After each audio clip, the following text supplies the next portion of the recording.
कैसे होगा, मैं हूं कैप्टन ब्लू और आज हम बात करने वाले हैं लोकी के बारे में। सीरीज का फर्स्ट एपिसोड आ गया है और ये क्वाइट अच्छा है। आई होप कि आपने देख लिया हो। मैं इसका रीकैप नहीं बनाऊंगा, हम सीधा इसका पूरा सीजन कवर करेंगे क्योंकि ये हिंदी में है। अभी हम बात करेंगे कुछ ईस्टर एग्स के बारे में जो शायद आपसे छूट गए होंगे। तो चलिए स्पॉयलर्स के साथ शुरू करते हैं।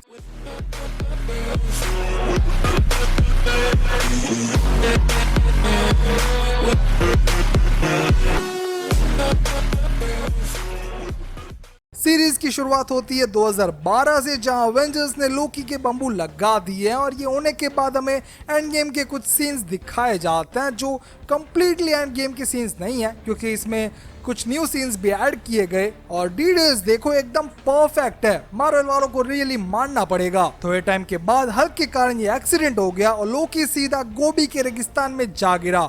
मुझे दोनों सब्जियां पसंद नहीं है और लोकी मेरी फेवरेट सीरीज है, तो शायद हो सकता है मैं अभी हेल में हूँ और मेज मुझे टॉर्चर कर रही है, पर जाने दो, मुझे चलेगा। अगर आपने नोटिस किया हो तो सेम कैमरा एंगल यूज किया गया है आयरन मैन में और ये होने के बाद ही मेरे ख्याल से दोनों की लाइफ चेंज हो जाएगी। जब वो लोग टाइम या प्लेस मेंशन करते हैं, यहाँ पर इस तरीके की वर्डिंग मोनोलॉग दिखाई जाती है जो टीवीए यूज करता है, जिससे पता चलता है कि ये सारी टीवीए फाइल्स हैं। मार्वल का लोगो स्लाइटियस वे से ग्रीन बन गया जो लोकी का कलर है और सेम वांडा विजन के साथ भी हुआ था एज ब्लैक एंड व्हाइट। लोकी सीधा मंगोलिया में गिरा है और यहाँ पर वो कुछ मंगोलियन से बात करता है जिन्हें लोकी की लैंग्वेज नहीं पता। वो यहाँ के बोलता है कि I am Loki of Asgard and I am burdened with glorious purpose.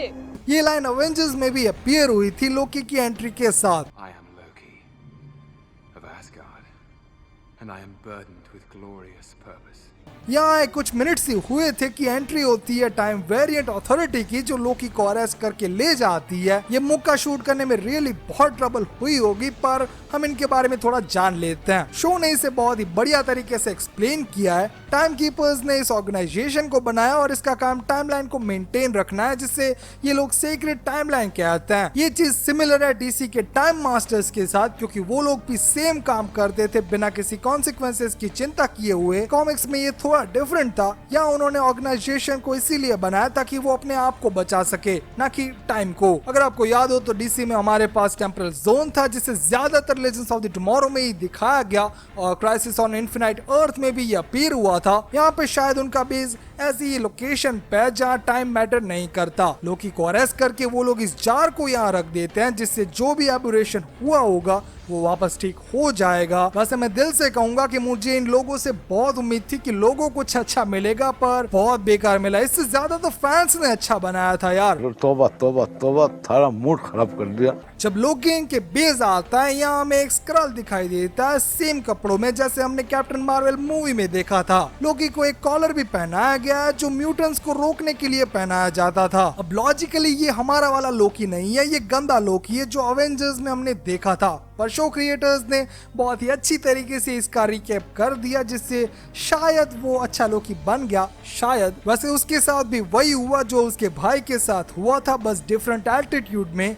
यहाँ ये बंदा लोकी का क्लैरिफिकेशन लेता है और उसके पास एक बिल्ली है।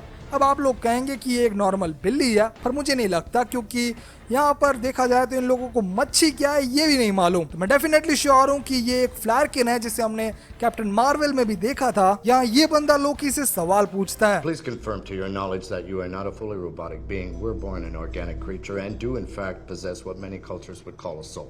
ये डायरेक्ट रेफरेंस था हमारे एजेंट्स ऑफ द शील्ड का, क्योंकि वहाँ भी बहुत सारे लोग लाइव डिकॉय बन के घूम रहे थे और कुछ मेन कैरेक्टर तो ऑफिशियली मर गए थे लेकिन उनके लाइव डिकॉय घूम रहे थे जिन्हें पता नहीं था कि वो लाइव डिकॉय है। अब जब लोकी लाइन में था वो पूरा इंट्रोडक्शन वीडियो आया और नेक्सस के बारे में बताया गया जो टाइम एबोरेशन है, हमारे लेजेंड्स ऑफ द टुमारो वाला ही, पर थोड़े बड़े लेवल में क्योंकि यहाँ पे वो टाइमलाइन को कुछ ज्यादा ही इफेक्ट करता है। इसका रेफरेंस वांडा विजन में भी आया था जहाँ हमें ये एड दिखाई दी थी। Doctor, about Nexus.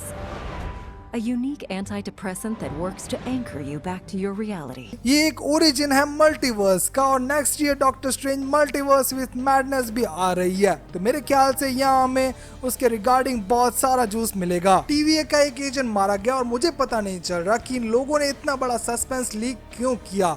हमारे पास चांस था कि एक मस्त सीक्रेट रखकर एंड में फैंस के सर पर ये फोड़ा जाए। फेस को देखकर मस्त मेफिस्टो मीम्स बनते और बहुत कुछ होता, पर इन लोगों ने रियली माँ बैन एक कर दी।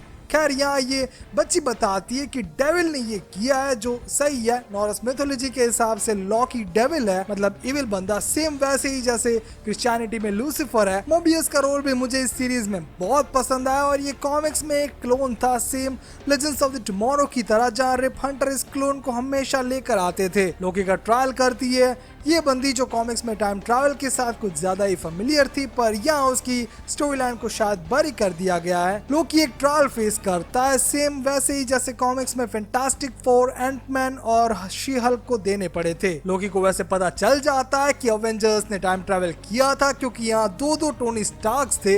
वैसे ये जानना इतना भी मुश्किल नहीं था, क्योंकि टोनी बहुत डियो लगाता है। अबे मेरा डियो है, लगाऊं ना हूं या डूब जाऊं, तू अपने काम पे ध्यान देना। एवाना इसे सीरियसली नहीं लेती, क्योंकि जो भी हुआ वो होने ही वाला था। साथ ही साथ स्टीव ने सारे स्टोन्स लौटा दिए थे, जिससे कोई टाइम में प्रॉब्लम नहीं हुई। लोकी को यहाँ लाया जाता है और उसे पूरा रिकेप दिया गया कि उसके साथ क्या हुआ था, क्या होने वाला था। वो पहले इस बारे में नहीं मानता, पर बाद में एस्केप करने के बाद इन्फिनिटी स्टोन्स की वैल्यू यहाँ क्या है ये जानने के बाद उसे पता चल जाता है कि हाँ, ये लोग सही बोल रहे हैं। नॉर्मली लोग टाइम ट्रैवल इसीलिए करते हैं ताकि वो कुछ गेन कर सके।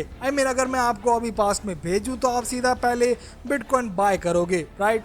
तो ये भी कुछ ऐसा ही है। लोग इन्फिनिटी स्टोन्स और बहुत ही रेयर चीजें इकट्ठा करने पास्ट में जाते हैं और ये अथॉरिटी उन्हें जब्त कर लेती है। यहाँ एक स्लाइटिएस्ट वे में हमें एजेंट पेगी कार्टर भी दिखाई दी। अब ये कैसे हुआ, तो एक सिंपल एक्सप्लेनेशन है कि स्टीव ने जरूर पेगी को कुछ बता दिया होगा और उसने उसे रोकने की ट्राई की होगी, फिर चाहे वो हाइड्रा का टेक ओवर हो या हावर्ड स्टार्क की डेथ, जो भी हो पैगी अभी जेल में है। पूरी सीरीज का मेरा सबसे फेवरेट सीन तो लोकी डीबी कूपर है। डीबी कूपर के बारे में आप लोग नहीं जानते होंगे, तो वो एक बंदा था जिसने अमेरिका में एक प्लेन हाईजैक करके करोड़ों की फिरौती मांगी थी और सक्सेसफुली वो बच निकला था। आज भी किसी को पता नहीं है कि वो कौन था और रियली ये एक बहुत ही बड़ी मिस्ट्री है जिसके पीछे बहुत सारे लोग पड़े हैं। इससे पहले हमने प्रिजन ब्रेक सीरीज के दौरान इसकी बात की थी, जहाँ ये बंदा डीबी कूपर था।